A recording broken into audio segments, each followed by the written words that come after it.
오직 우리 주 예수 그리스도의 찬송의 옷을 입고 항상 넘치는 감사와 찬송으로 성령 대각성을 아버지 하나님께 구하여 받아 누리는 것이 구국의 율무의 첫경입니다.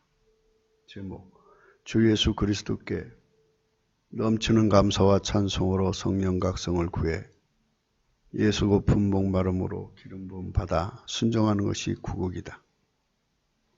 예수나라 TV에서 드리는 말씀, 국가의 길을 진단하려면 성경으로 해야 합니다. 성경은 만유와 지구와 인간을 지으신 하나님의 말씀이십니다. 그 말씀 속에 지구를 경영하시는 인간을 구원하시는 나라를 주관하시는 말씀이 들어있습니다.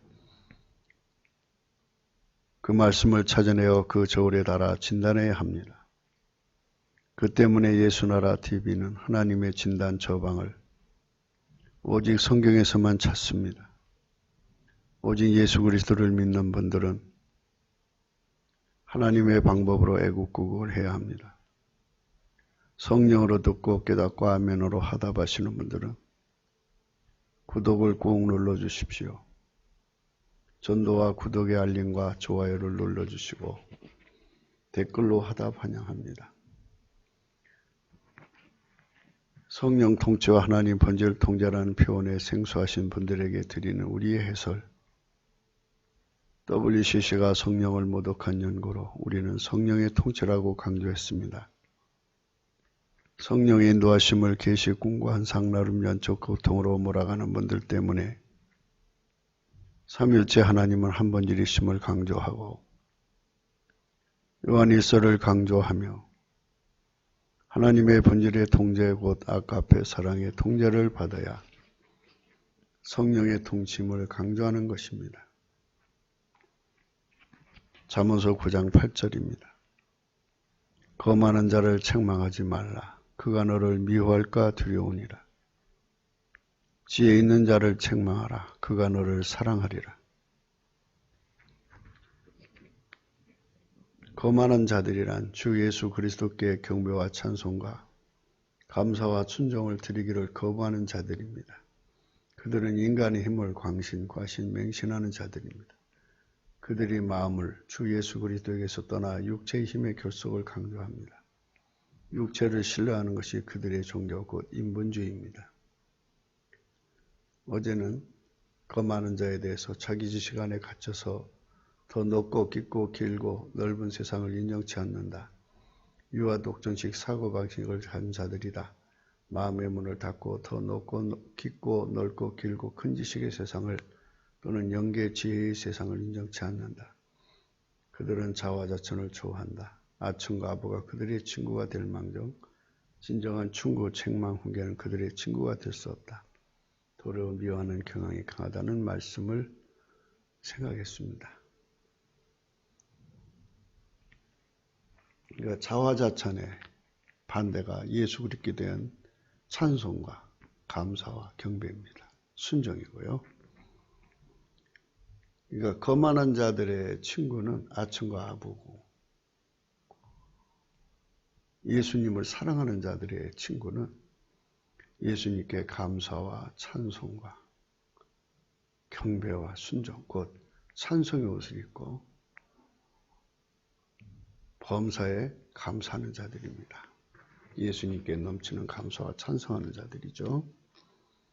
그들은 늘 하나님 보좌 앞에 가서 아가페 사랑의 불을 받아서 흰옷 입고 다니는 자들입니다. 우리는 좋은 친구를 사귀어야겠습니다.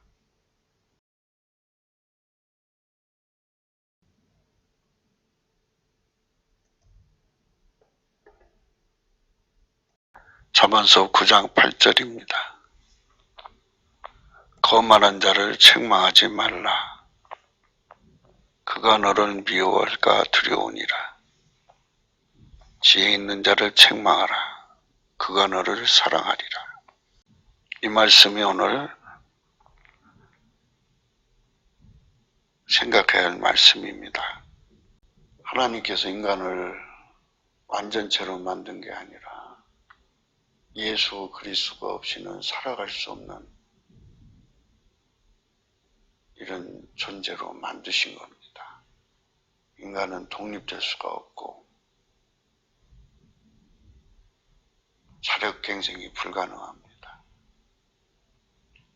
사탄은 인간에게 그런 상상력을 줍니다. 그래서 너도 할 수 있다. 너도 자립할 수 있다. 전능자에게서 떨어져 나가서 너도 너 나름대로의 존재를 찾을 수 있고 너도 전능자처럼 은하를 만들 수 있고 별들 속에 또 하나의 피조물을 만들 수가 있다. 너도 할 수 있다는 생각을, 입김을 끊임없이 불어넣습니다. 요한계시록 12장에 보면 마귀는 용마귀로 나오는데 붉은 용마귀입니다. 그거는 온 천하를 깨는 자라라고 이름이 분명하게 기록되어 있습니다. 온 천하를 깨는 자. 자기처럼 전능자에게서 떨어져 나가 분리 독립하자는 겁니다. 하나님 인간을 만드실 때 기름 부음의 원칙으로 만드셨습니다. 인간은 너무 미약한 흙으로 만들어져서 정말 흙이죠. 어디 높은 데서 떨어지면 박살나고 인간 몸 보관하기 참 힘들어요. 이런 나약하고 정말 연약한 몸으로 만들었지만 성령이 감동한다는 말로 표현을 해요. 기름 부음을 하나님이 예수님 안에 다 오신 것처럼 예수님이 우리 안에 오시면, 내 안에 오시면 그 힘은 상상할 수 없거든요. 하나님이 그에게 오신 힘의 분량만큼 그가 힘을 써요. 힘의 분량을 예를 들어서 10,000kg로 합시다. 보통 사람은 10kg 갖고 사는데 힘을 10,000kg로 하면은 어마어마한 힘이죠.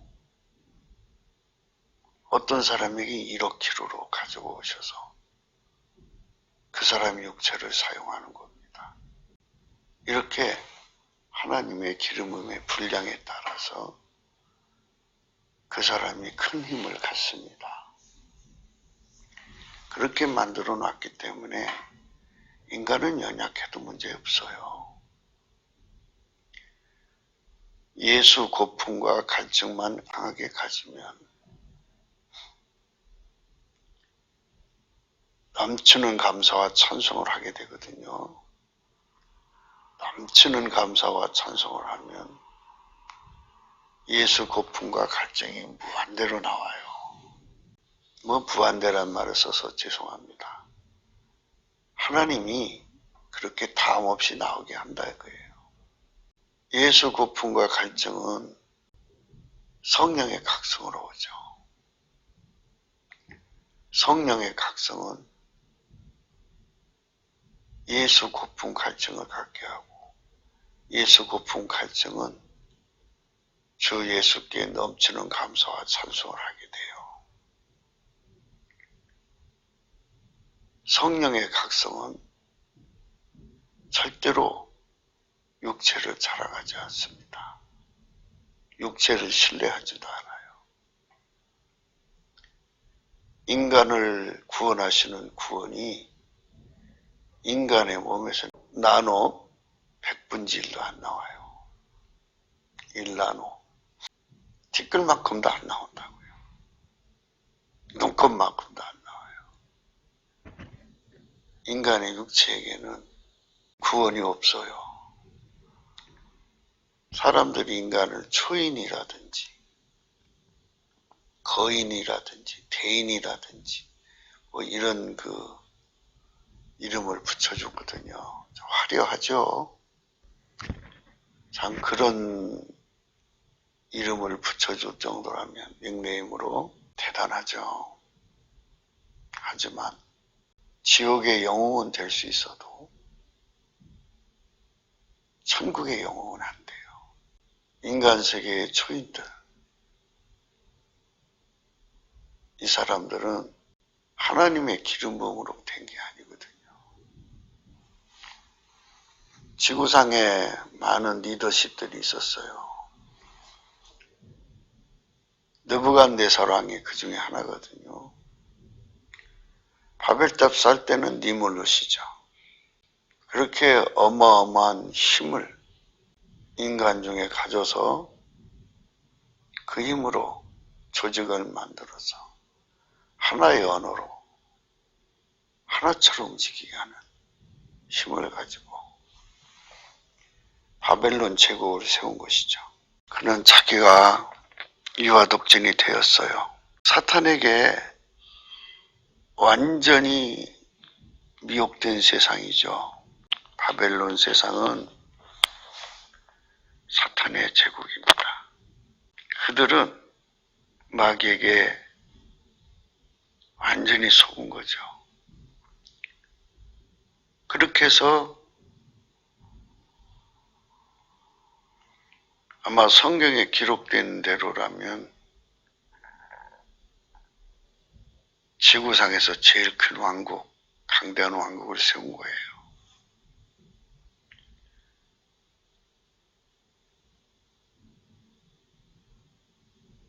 하나님이 그의 미혹의 눈을 깨끗이 씻어주기 전까지는 그는 자기가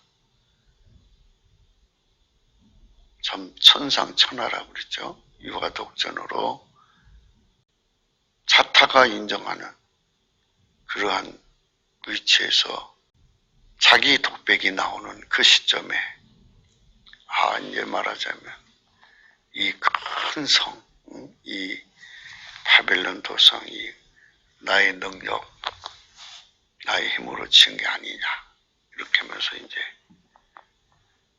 고백을 하거든요. 그 말씀이 다니엘서 4장 29절에 나오는데요.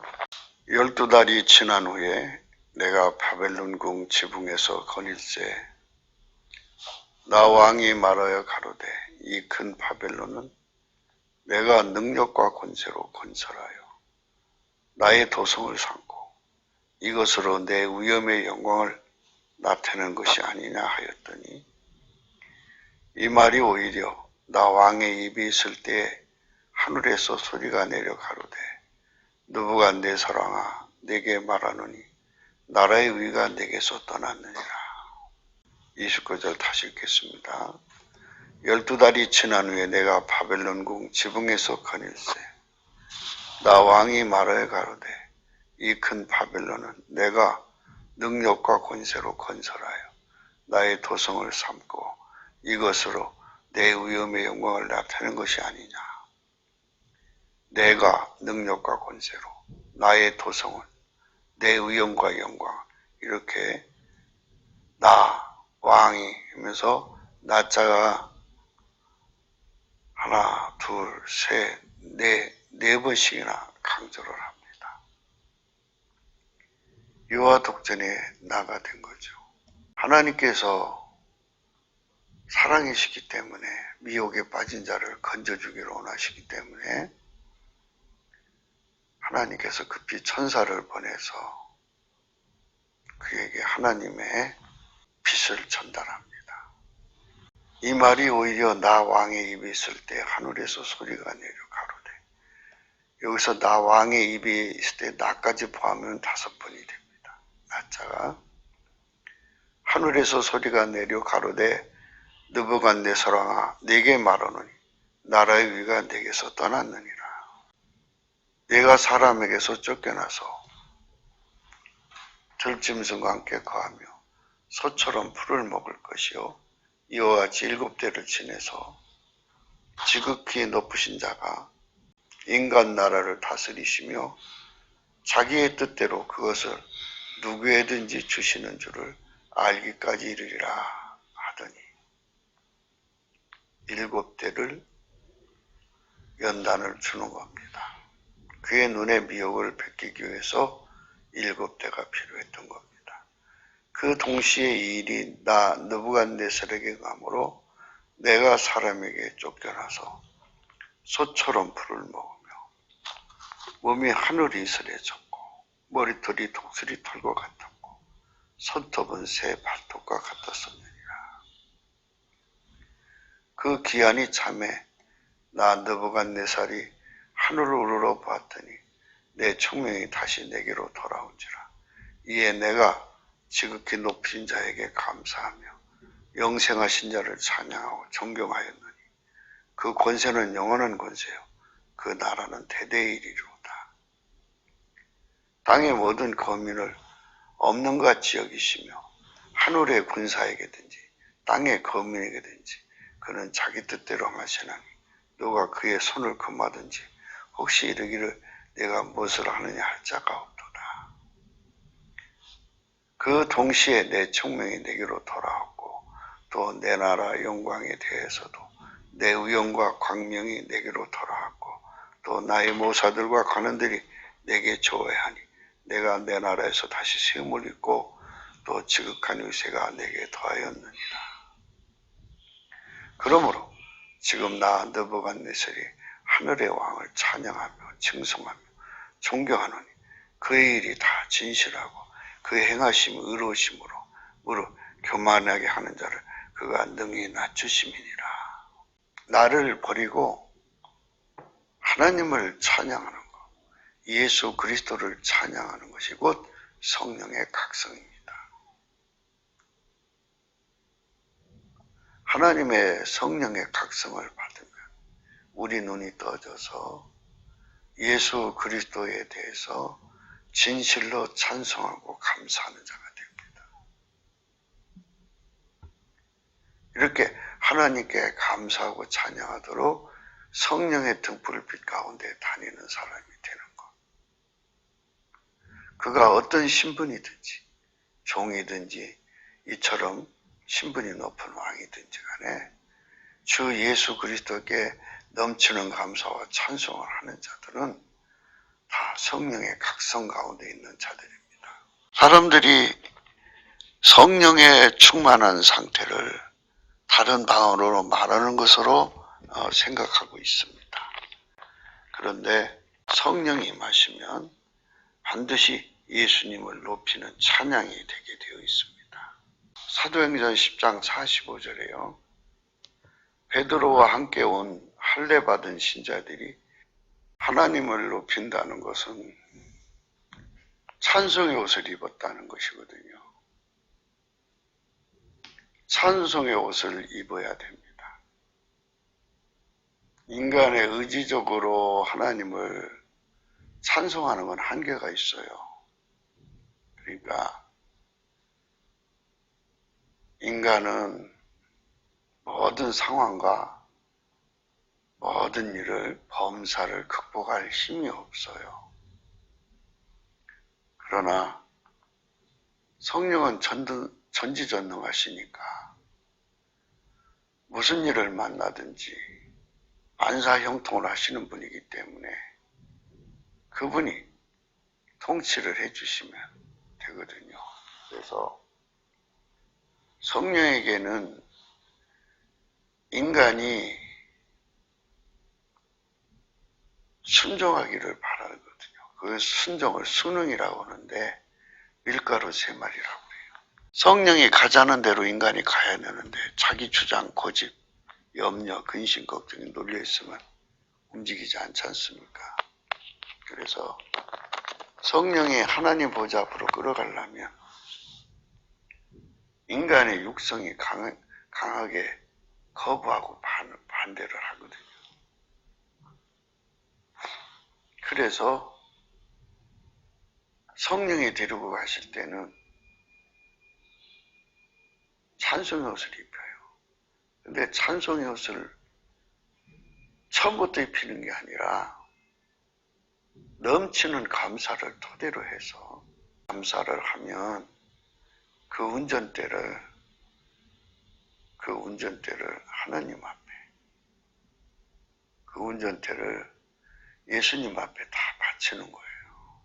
바치는 감사는 다 바쳤다고 하나님이 확신이 될 때 성령이 오셔서 찬송의 옷을 입히거든요.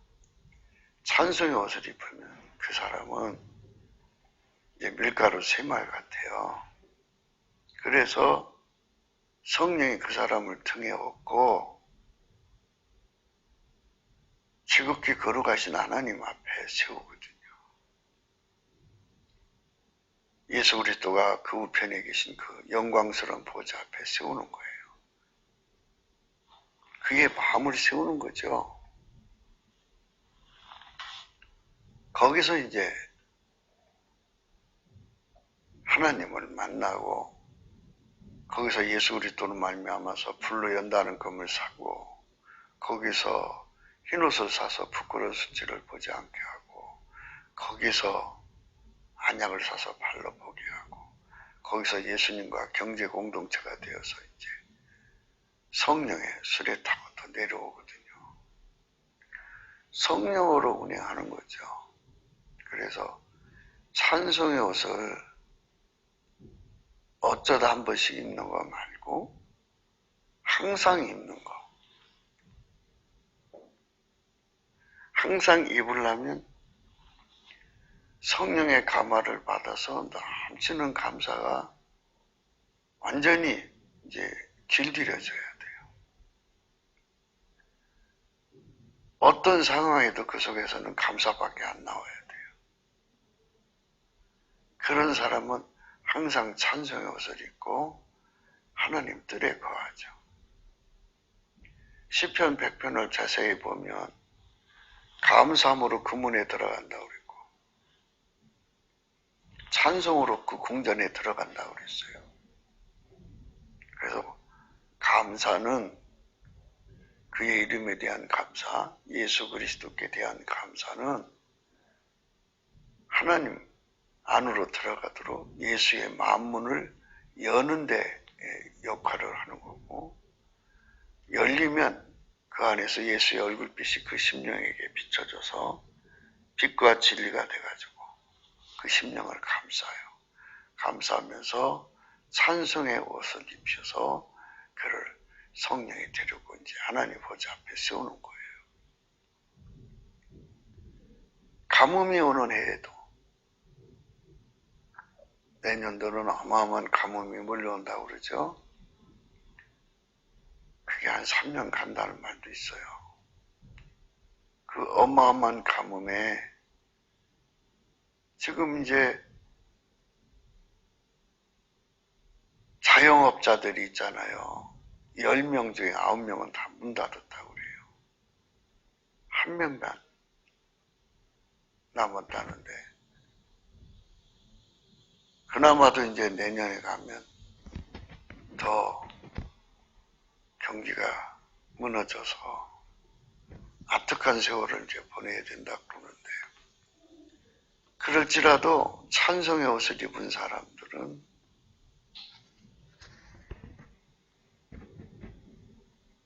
하나님 보좌 앞에 있거든요. 하여튼 찬송의 옷을 입은 상태는 여호와의 뜰에 또는 궁전 앞에 서 있다고 생각하시면 돼요.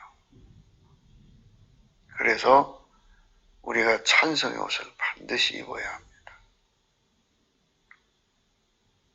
이렇게 가뭄이 오는 해에도 하나님께 찬송의 옷을 입고 있으면 그는 그 가뭄 속에서도 망하지 않아요. 왜냐하면 하나님 보좌 앞에 나가서 하나님 이렇게 됐는데 어떻게 해요? 그러면 하나님이 응답해 주시는데요. 그가 하나님하고 친밀하는 친밀도에 따라서 그가 하나님 이게 필요해요? 하고 그 기도가 입 바깥으로 다 나오기도 전에 말을 마치기도 전에 응답이 와요. 또 생각하는 것, 구하지 않아서도 생각하는 것까지도 허락해 주셔요. 그러니 가뭄에 죽을 수가 없죠.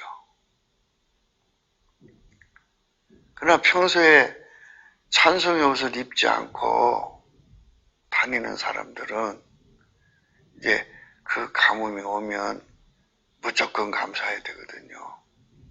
4시간도 좋고 8시간도 좋고 12시간도 좋고 자기 운전대가 완전히 내려질 때까지 감사를 해야 돼요. 그렇게 감사를 하면 그때서야 비로소 찬송이 오십니다. 그러니까 범사에 감사라는 말에만 순종하면은 아무 문제가 없거든요. 범사에 감사라는 말은 결국은 성령이 주시는 찬송의 옷을 입고 살아라 이 말이에요. 그러면 무슨 일을 만나든지 그게 다 축복으로 연결이 되거든요. 범사에 감사하라. 참 아름다운 말씀인데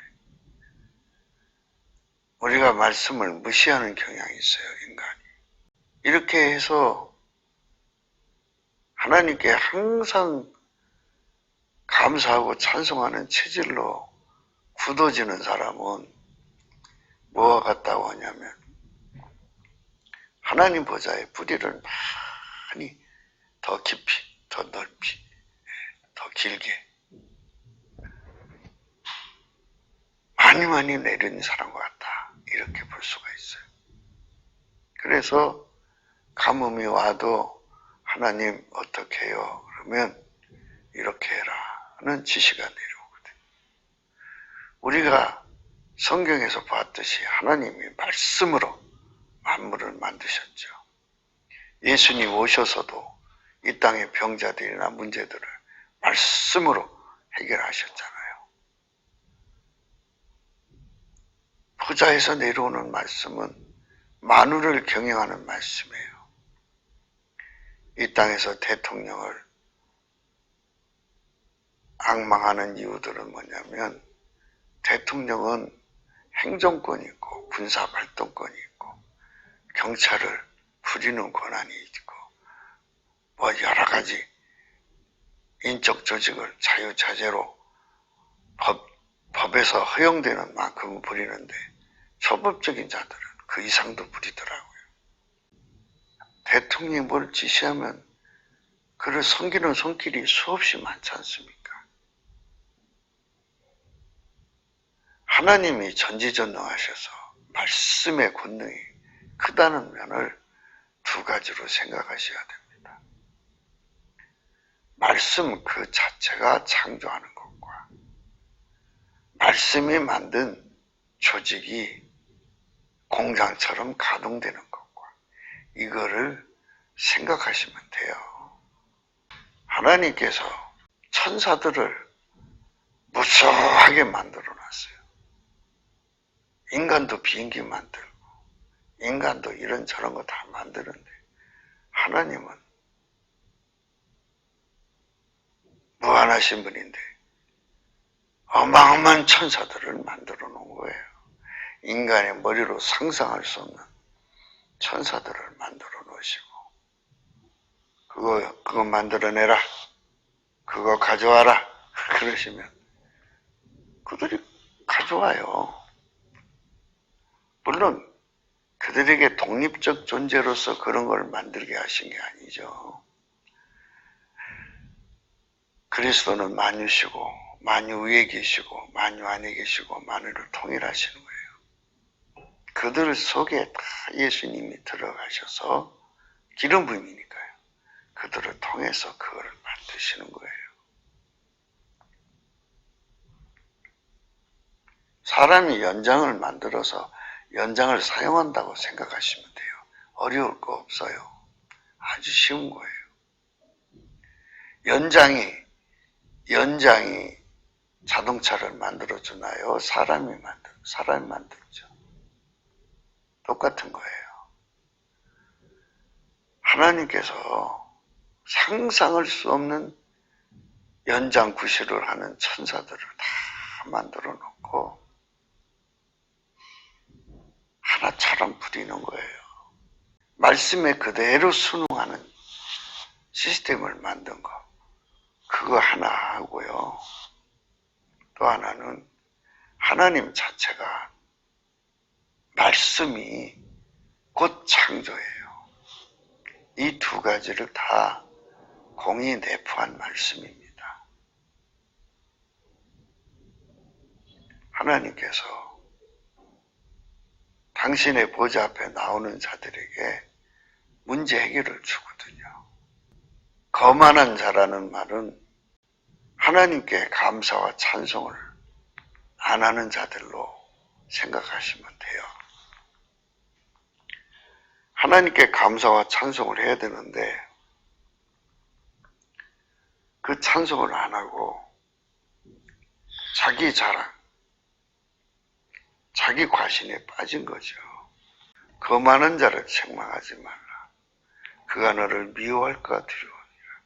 지혜 있는 자를 책망하라. 그가 너를 사랑하리라. 지혜 있는 자는 성령의 각성으로 넘치는 감사와 찬송으로 예수 거품 갈증으로 사는 자들을 말해요. 거만한 자는 그 반대죠. 성령 각성에서 떠나서 자화자찬 속에 사는 자예요. 그런 자를 책망하면 미워하죠. 좋아하겠습니까? 사람은 자화자찬을 참 좋아해요. 누가 박수 쳐주면 그렇게 좋아해요. 자기 것이 최고라고 생각하죠. 이런 자들은 참 조심해야 됩니다. 지혜 있는 자를 책망하라. 그가 너를 사랑하리라. 에레미야 17장을 이제 필자가 자주 인용하는데요. 오늘 또 한 번 더 생각하겠습니다. 1절부터 읽겠습니다. 유다의 죄는 금강석 끝 철필로 기록되되 그들의 마음판과 그들의 단뿔에 새겨졌거늘 우리가 하나님 앞에 넘치는 감사와 찬송을 잃어버리면 자화자찬하는 습성으로 빠져들면서 성령의 각성에서 멀어집니다. 멀어지면 그때부터는 기름 부음을 떠나게 돼요. 아버지가 예수 안에 예수가 우리 안에 오셔서 우리를 통해 사시는 건데 성령을 제쳐놓고 자기 육신의 능력을 신뢰하죠. 그래서 자력갱생의 길로 가잖아요. 필자는 항상 죄에 대해서 얘기할 때 운전대를 자기가 잡는 것이다. 각자 인간의 운전대는 생애 운전대, 존재의 운전대라고 필자는 구분하는데요. 생애 운전대는 하나님보다 더 사랑하는 것에 끌려가는 거죠. 그러니까 하나님보다 더 사랑하는 것이 그 사람 운전대를 잡은 거예요. 존재의 운전대는 어제도 말씀드렸듯이 자기 실현, 자기 구현이죠. 그것이 잡아가지고 그 사람을 끌고 가는 겁니다. 그게 죄입니다. 해결한 무엇이냐? 내 생의 운전대, 존재의 운전대를 다 예수의 발 앞에 두고요. 예수가 내 속에 운전대를 장악하셔서 나를 성령의 통치로 하나님의 본질로 통제하셔서 하나님 뜻을 이루는 거예요. 예수의 기름 부음이죠. 그러니까 거기서 나는 다 죽어야죠. 그래서 갈라디아서 2장 20절을 항상 필자가 소개하지 않습니까? 이제는 내가 사는 것이 아니요 내 안에 그리스도가 산다는 말씀을 이루기 위해서 내가 그리스도와 함께 십자가에 못 박혀야 한다는 겁니다. 이거는 성령으로 억제한다는 소리입니다. 성령으로 나를 완전히 억제하고 예수가 내 운전대 잡아서 나를 하나님 본질로 통제하는 겁니다. 이 성령 통치, 하나님 본질 통제가 그 예수 그리스도의 기름 부음이거든요. 정확하게 말해서 예수 그리스도의 일을 이루는 기름 부음, 곧 기반 기름 부음이라고 그래요. 하드웨어 기름 부음이라고 그러고, 그 하드웨어가 완성이 되면 그 다음부터 이제 예수님이 소프트웨어가 되셔서 기름 부음으로 오시고, 그 다음에 예수님이 또 이제 하드웨어 소프트웨어를 통해서 하나님의 일을 경영하시는 거예요. 예수님은 또 하나님의 의지대로 그 일을 하시는 거죠.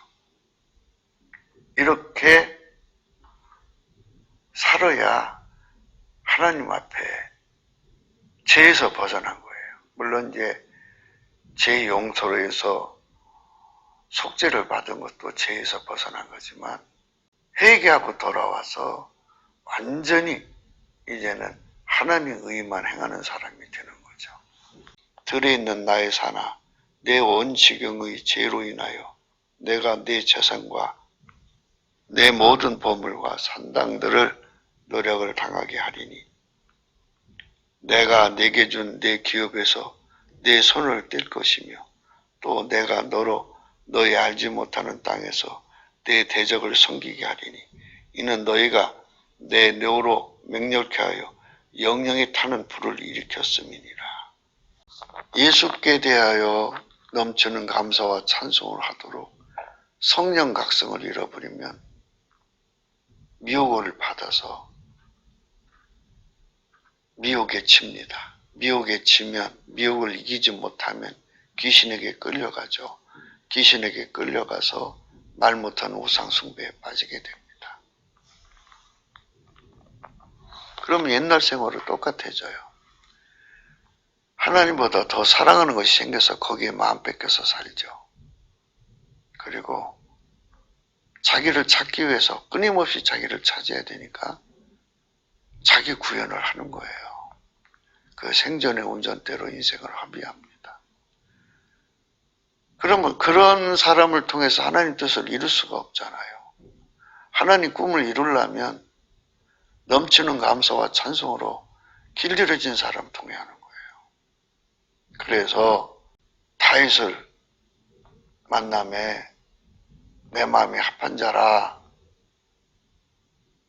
이새의 아들 다윗을 만남에 내 마음이 합한 자라, 내 뜻을 다 이루리라, 이런 말씀을 하신 거예요. 예수 마음에 합한 자라는 것은 넘치는 감사와 찬송으로 항상 찬송의 옷을 입고 밀가루 3마리 되어서 성령이 어디로 인도하든지 따라가는 자란 뜻이죠. 하나님은 넘치는 감사와 찬송으로 찬송의 옷을 입고 밀가루 3마리 된 사람만 사용하신다 하는 겁니다. 나 여호와가 이같이 말하노라. 무릇 사람을 믿으며 혈육으로 그 권력을 삼고 마음이 여호와에게서 떠난 그 사람은 저주를 받을 것이라. 나 여호와가 이같이 말하노라. 무릇 사람을 믿으며 혈육으로 그 권력을 삼고 마음이 여호와에게서 떠난 그 사람은 저주를 받을 것이라. 육체를 신뢰하는 거죠. 육체의 우수한 유전자, 남보다 탁월한 능력, 지능, 재주, 탤런트, 이거를 가지고 뽐내는 사람들이죠. 그래서 인간의 합을 굉장히 중시 여기죠. 사람이 무엇을 할 수 있다고 생각하는 거죠. 자기를 전지전능한 하나님처럼 여기는 이런 사람들이에요. 이런 사람들은 하나님을 공경하는 게 아니라 자기를 숭배하기 때문에 이미 떠난 거죠. 이렇게 입으로만 하나님을 공경하는 거지 실제적으로는 마음이 떠난 거죠. 그래서 마음이 여호와에게서 떠난 그 사람은 저주를 받을 것이라 그랬어요. 저주받습니다. 이 저주받는 거는 하나님께 뿌리를 내릴 수가 없다는 거죠. 이왕에 내려진 뿌리가 끊어진다 소리도 돼요. 그는 사막의 떨기나무 같아서 좋은 일이 오는 것을 보지 못한다 그랬어요. 사막의 떨기나무라고 그랬어요. 사막의 떨기나무는 빛처럼 좋은 게 없겠죠? 나무에게는. 강물처럼 더 좋은 게 없겠죠? 시냇물처럼. 그런데 사막의 떨기나무는 그 악조건 속에서 아등바등 살아가는 거죠. 그 평생에 비를 봅니까? 시냇물을 봅니까? 냇물을 봅니까? 지하수를 보겠습니까? 참 힘든 존재의 삶을 사는 겁니다. 이것처럼 하나님으로부터 힘이 안 오면 인간은 살아갈 수가 없는데, 예수 없이는 살아갈 수가 없는데, 예수가 모든 것을 줘야 우리가 살아가는데 예수 없이 살려고 하니 얼마나 힘든 겁니까? 광야와 간조한 곳, 건건한 땅, 사람이 거하지 않는 땅에 거하리라. 혼자 살아가는 거예요. 애토리가 된다는 건데요. 홀로 산다고 해서 애토리가 아니죠. 사람과 적응할 수가 없으니까 애토리가 된 거예요. 한마디로 이 사람은 이런 정도 사람이면 완전히 괴물이 되어 있는 거예요. 그래서 사람은 말입니다. 부침성이 있어야지 같이 붙여서 살고 수용성이 있어야 서로 오손도손 사는 거예요. 적응성이 있어야 서로가 맞물려 살고 그러는 건데 그런 것도 없지요. 자화자찬에 빠지니까.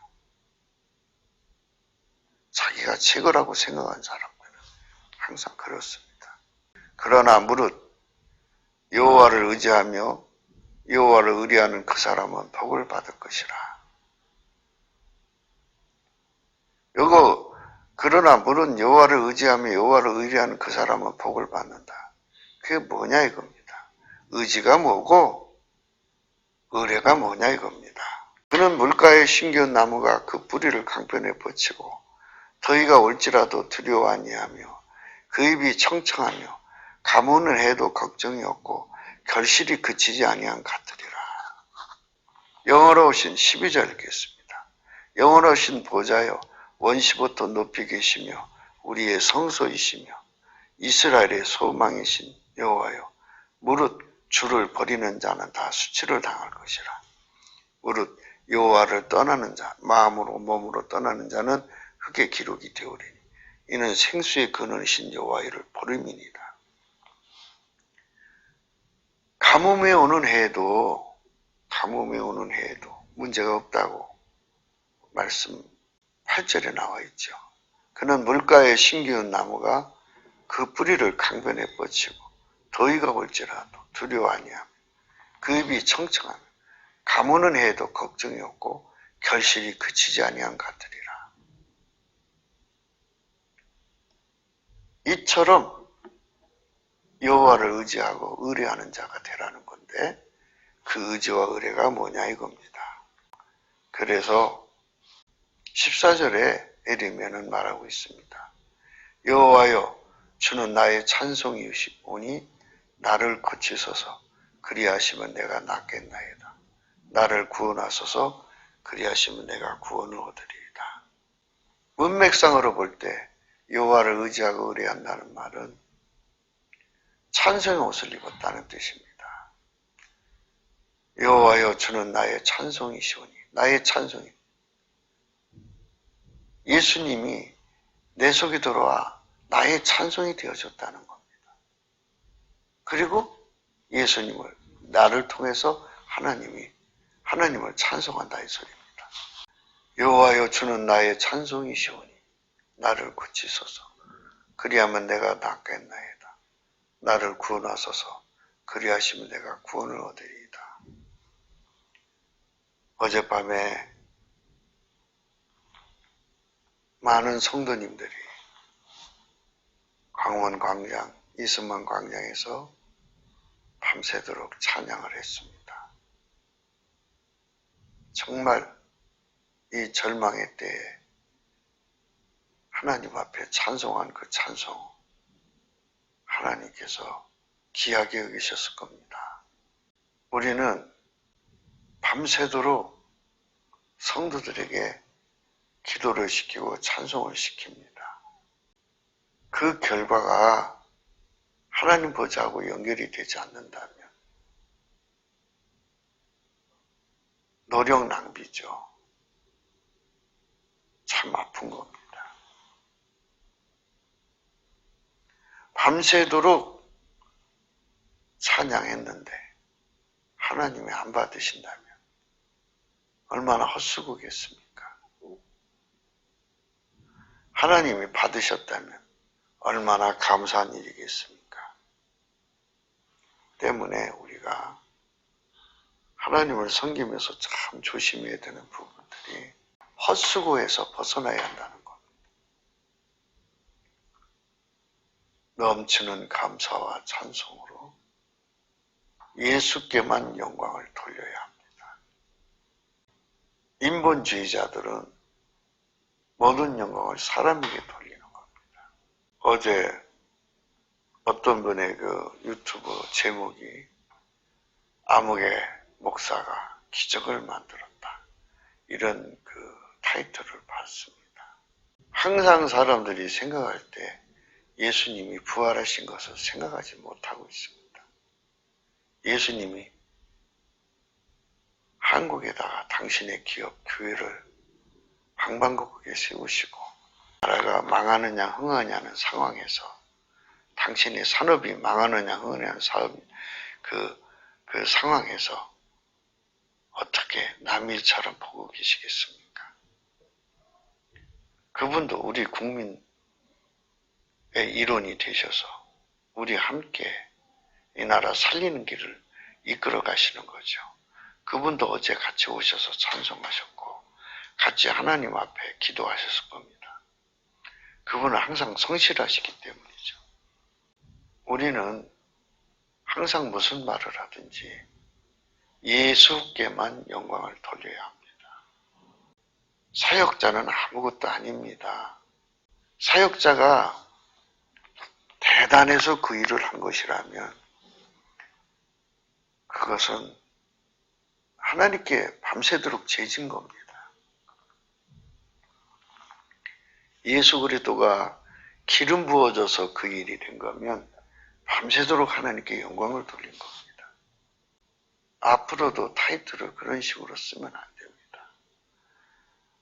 누구도 사람을 자랑해서는 안 돼요. 근데 사랑을 자랑하더라고요. 그래서 메뚜기도 한철이라고 그렇게 사람을 자랑하면 문제가 생깁니다. 여호와여 주는 나의 찬송이시오니 나를 고치소서 그리하면 내가 낫겠나이다. 나를 구원하소서 그리하시면 내가 구원을 얻으리이다. 사람들이 그 사람 때문에 이 나라가 잘 됐다고 그러면요. 예수님이 그 사람 때문에 나라 망하게 합니다. 그리고 다른 사람을 통해서 예수님께 영광을 돌릴 사람을 통해서 그 일을 하는 겁니다. 그러니까 절대로 예수 영광을 가리면 안 됩니다. 70년 동안 예수님이 나를 잘 살게 해줬더니 그 공을 박정희한테 돌리고 그 공을 자꾸 인간들이 한강의 기적이니 어쩌니 그러면 한강이 무슨 기적을 일으킵니까? 오로지 예수님께만 찬송해야 되는데 오로지 예수님께만 감사해야 되는데 그렇게 하질 않아요. 그래서 참 구국의 방향이 에레미야는 하나님께 찬송을 했는데 인간한테 찬송이 돌아가면 구국의 방향, 나라를 치료하시는 치료의 방향이 바뀌어질까? 이게 여간 근심이 되지 않을 수가 없습니다. 고린도전서 3장 1절입니다. 형제들아, 내가 신령한 자들을 대형과 같이 너에게 말할 수 없어서 육신에 속한 자고 그리스도 안에서 어린아이들과 대화같이 하노라. 내가 너희를 젖으로 먹이고 바비로 안했느니 이는 너희가 감당치 못하였거니와 지금도 못하리니까.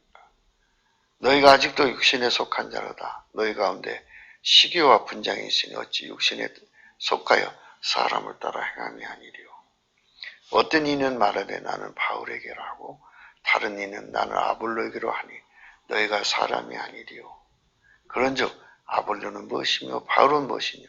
저희는 주께서 각각 주신 대로 너희로 하여금 믿게 한 사역자들이니라. 나는 심었고 아볼로는 물을 주었으되 오직 하나님은 자라나게 하셨나니 그런즉 심는 이나 물진 이는 아무것도 아니로되 오직 자라나게 하신 이는 하나님뿐이니라. 아무것도 아니라고 그랬어요. 그런데 인간이 했다고 그러면은 예수님이 섭섭하죠. 이 나라에 시련이 온 거는 모든 영광을 주님께 돌리지 않아서 그래요. 예수님께만 높였으면. 온 한국교회가요. 항상 예수만 높였으면요. 이런 일 안 생깁니다.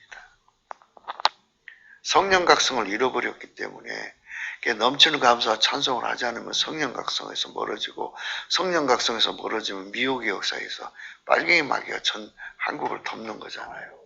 그러니까 다시 이제 역순으로 돌아가죠. 예수님께 넘치는 감사와 찬송을 할 때 이게 상황이 역순으로 돌아와서 회복이 되는 거예요. 심는 이와 물지는 이가 일반인이 각각 자기 일한 대로 자기 상을 받으리라. 우리는 하나님의 동역자들이요 너희는 하나님 밭이요 하나님의 집이니라. 아무도 자기를 속이지 말라. 너희 중에 누구든지 이 세상에서 지혜 있는 줄로 생각하거든 미련한 자가 되어라. 그래야 지혜로운 자가 되리라. 이 세상 지혜는 하나님께 미련한 것이니 기록된 바 지혜 있는 자들 하여금 자기 계율에 빠지게 하시는 이라 하였고, 이 말은 이렇게 국가 위기를 이용해서 자기 이름 석자 날리는 쪽으로 가면 하나님 자기 끼에 빠지게 하신다고 하잖아요. 하나님은 각 심령을 두루 살핍니다. 그래서 아까 우리 읽으신 말씀 중에 에레미야서 17장 말씀이 있죠. 거기에 이렇게 나와 있습니다. 만물보다 부패한 게 인간의 마음이라 그랬어요. 하나님께서는 사람의 마음을 살피시는 분이에요.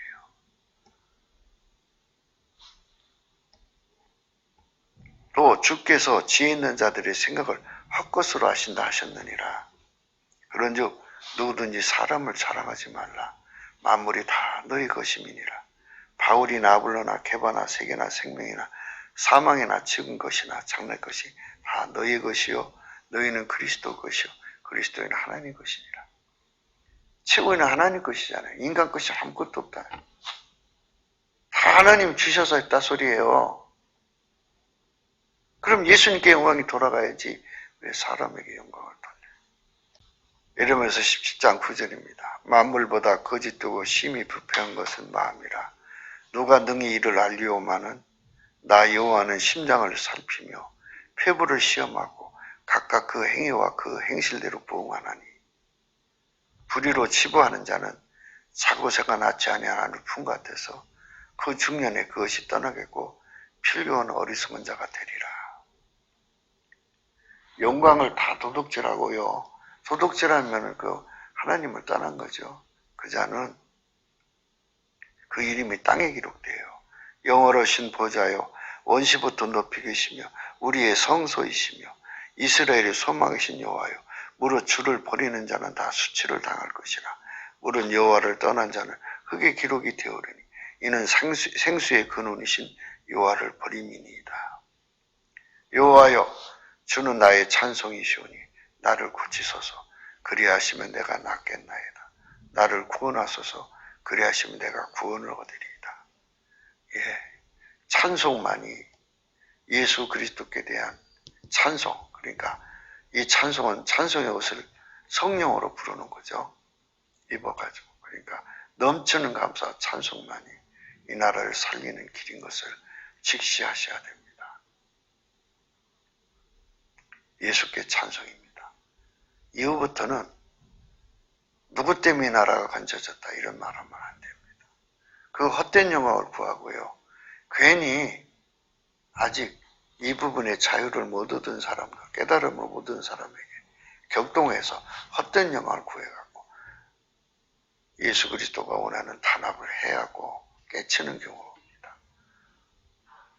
흔히 말하는 대로 이 바가 있죠. 전바, 노바, 박바 하듯이 이렇게 또 이상한 바가 생겨가지고 이런 것 때문에 이 나라가 망하는 것이니까 절대 그런 일 하지 말고 넘치는 감사와 찬송으로 예수님이 하셨습니다. 이렇게 외쳐야 합니다. 이스라엘의 소망이죠. 인간에겐 소망이 없습니다. 모든 것은 다 하나님 것입니다. 하나님이 주셔서 한 것입니다. 예수님께만 감사합시다. 그러면 그걸 하나님 뜻으로 주는 건데 어떻게 할 겁니까? 그건 하나님 주권이에요. 하나님 주권이 그들을 통해서 일하시는 건데 그걸 어떻게 할 거예요? 따라야지. 그러니까 그 기름 부음의 주권을 높여 찬송하는 거, 그게 온유와 겸손입니다. 성령으로 넘치는 감사와 찬송으로 대한민국을 고쳐달라고 그러고 살려달라고 하는 저나 여러분 되시기를 축원합니다.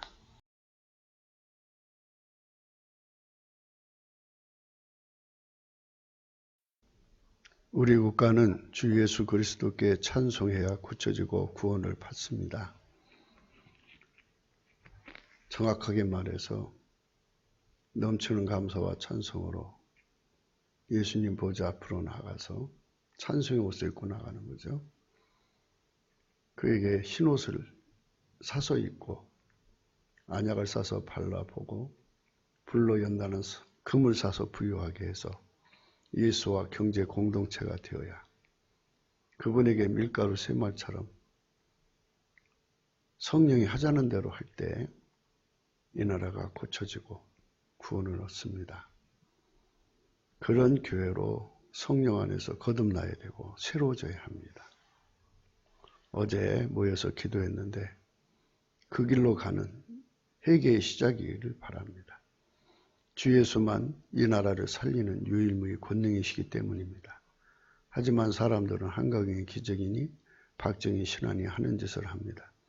이는 그들이 인본주의자들이기 때문인데 하나님의 기준으로 악인입니다. 교회 내에 그런 사조를 받아들이는 것은 변정으로 들어오는 것이지만 실상은 인본주의 자화자찬입니다. 교회 내에 인간을 자랑하고 자화자찬을 너무 심하게 하죠.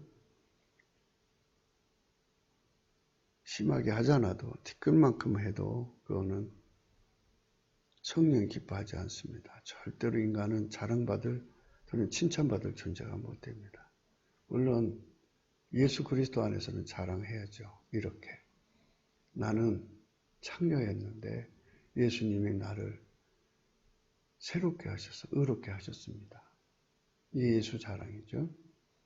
나는 창기였는데 예수님 때문에 새로워졌습니다. 이게 자랑입니다. 이 인간적 자랑은 비교 의법을 씁니다. 그래서 항상 상대의 약점을 잡아서 그걸 밟고 이렇습니다. 안 좋은 겁니다. 이게 사탄 방식이죠. 인간의 육체를 신뢰하는 짓이 자화자찬입니다. 그래서 주변에 아첨과 아부하는 자들만 가득하죠. 그 아첨과 아부하는 곧 예수님께 찬양하고 찬송하는 사람은 그런 짓 안 합니다. 주께서는 자랑하는 것을 끊어버리시기 때문이죠. 그러니까 지옥 갈 형제들만, 지옥 갈 친구들만 뭉치는 거예요. 안 좋은 겁니다. 혈육으로 뭉치는 거죠. 그것은 저주받을 짓이고 예수에게 영역이 끊어가는 것입니다. 삼겹줄은 끊어지지 않는데 자기를 예수 그리스도의 삼겹줄로 묶어야죠. 천국 가는 사람들에게 자기를 묶어야 그 사람들이 가는 데를 끌려가는 건데 자기를 지옥으로 가는 사람들에게 묶어놓으면 지옥으로 가지 않겠습니까? 인간 육체를 신뢰하는 짓입니다. 하나님의 나라는 기름 부음입니다. 아버지가 예수 안에, 예수가 우리 안에 오셔서 하나님의 일을 이루시는 거죠. 그 기름 부음을 따라 행동하는 데 익숙하려면 항상 넘치는 감사와 찬송으로 통제하신 하나님 본질 통제를 성령 통치로 말미암는 예수 그리스도의 다심을 받는데 능숙하여야 하는 것입니다. 그것이 온유와 겸손이라고 말씀드렸습니다. 이 나라가 사는 길은 오로지 주 예수 그리스도께 넘치는 감사와 찬송으로 영광을 돌리는 데 있습니다. 구기도 생각이었습니다. 공감하시면 전도해 주세요. 구독, 알림, 좋아요, 댓글을 달아주세요. 필자와 연락하시려면 핸드폰 번호 있습니다. 감사한금 자원하시면 이 번호 참조해 주시기 바랍니다. 어제 집회에 관해서 평을 해달라고 하신다면 전에도 말씀드렸듯이 집회에 관해서 제가 말을 하지 않는 게 지혜라고 생각이 들었습니다. 천리길부터 한 걸음을 갈 수는 없죠. 천리길을 어떻게 한 걸음으로 갑니까? 회개의 시작이라고 보고 이제 회개의 그 가닥을 잡아가야죠. 그전에는 정치 구호로 난무했어요. 이제는 하나님께 찬송하는 시간을 많이 가져서 고맙고 좋았습니다.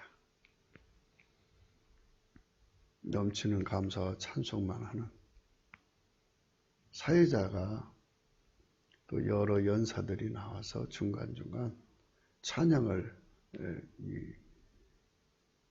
북돋워 줘야 되는데 아직은 그 취지에 맞게 연사들이 선정이 되는 것 같지가 않아서 좀 안타깝지만은 그래도 그 빗길에 죽음은 죽으리라 써서 밤새도록 외쳤는데 저희가 감히 무슨 말 하겠습니까? 성령으로 우리가 새로워질 때까지 한 걸음씩 한 걸음씩 나가야 되겠죠. 찬송을 하게 되면 찬양의 옷으로 갈아입게 되면 이런 뜻입니다. 찬송의 옷으로 갈아입게 되면 성령이 나를 통해 부르십니다. 거기에 모인 군중이 성령이 나를 통해 부르셨으면 아마 천지가 진동하는 일이 일어났었을 것입니다. 그러나 하나님은 시작의 하나님이고 하나님은 마지막의 하나님입니다. 만약에 주님께서 저희를 시작하셨으면 좋은 결과로 우리에게 가져다 주실 것입니다. 우리가 넘치는 감사와 찬송으로 더욱 열심히 하나님께 감사하고 찬송하며 에레미야처럼 에레미야가 그런 말씀을 하셨죠. 네. 에레미야가 여호와여 주는 나의 찬송이시오니 나를 고치소서 그리하시면 내가 낫겠나이다. 나를 구원하소서 그리하시면 내가 구원을 얻으리이다. 오늘도 편안한 하루가 되시기를 축원합니다.